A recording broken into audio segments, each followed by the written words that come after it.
আজি মই বেঙেনা আৰু মাছৰ তেল বনাম। এতিয়া মই বেঙেনা ধুই লৈছোঁ এইদৰে পানীতে মই বেঙেনাটো কাটি লওঁ।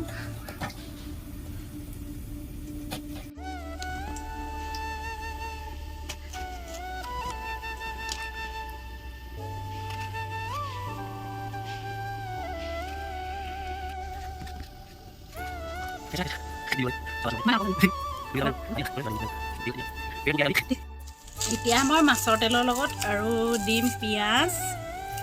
এইটো একেবাৰে চিম্পুলেই ৰেচিপি হয়, চবেই জানে বাৰু।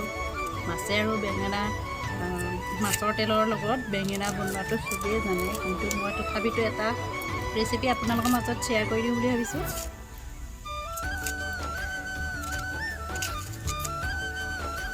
এতিয়া এটা পিঁয়াজ দিছোঁ।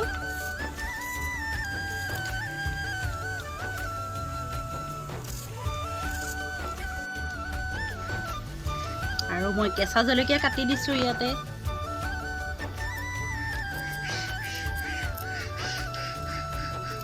জ্বলা হোৱাকৈ 2-3টা কেঁচা জলকীয়া দি দিছোঁ।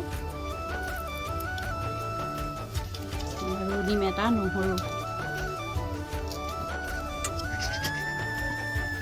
কেৰাহী গৰম হৈ গ'ল, মই ইয়াত তেল দি দিম। এতিয়া বেছি তেল নিদিওঁ, কাৰণ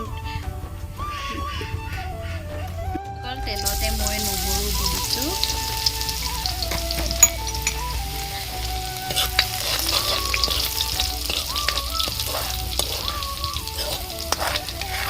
আৰু লগতে পিঁয়াজ আৰু জলকীয়া তেলত এনেকৈ ভাজি ল'ম।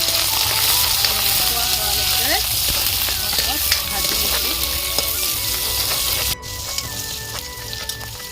পিঁয়াজখিনি ভজা হৈ গ'ল। এতিয়া মই ইয়াত কাটি থোৱা বেঙেনাখিনি ভাল ধৰণে ভাজি দিম।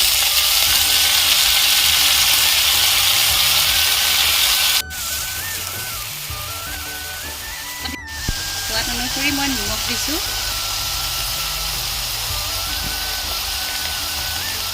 সোৱাদ অনুসৰি অকণমান হালধি দি দিছোঁ।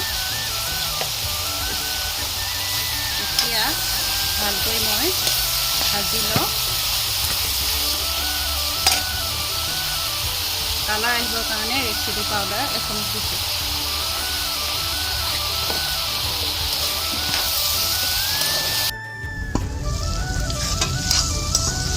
এতিয়া মোৰ বেঙেনা সিজি গৈছে।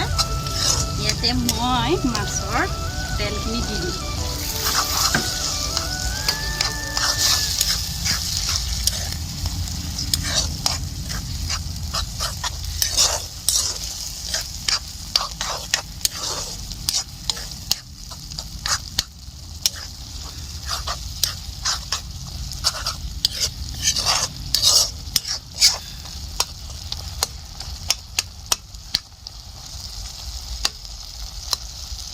এতিয়া অলপ সিজিব দিছোঁ।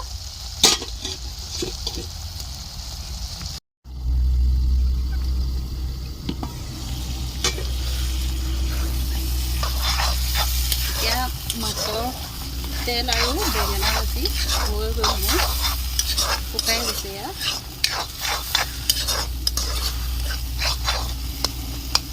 আৰু ইয়াত মই ধনিয়া দি দিম এতিয়া।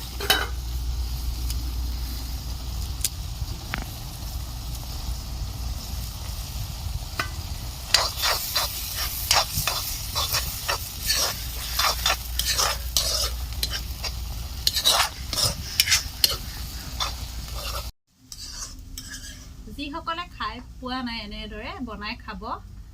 আৰু যদি ভিডিঅ'টো চাই ভাল পায় ৰেচিপিটো লাইক, কমেণ্ট, ছাবস্ক্ৰাইব কৰি দিব। বাই।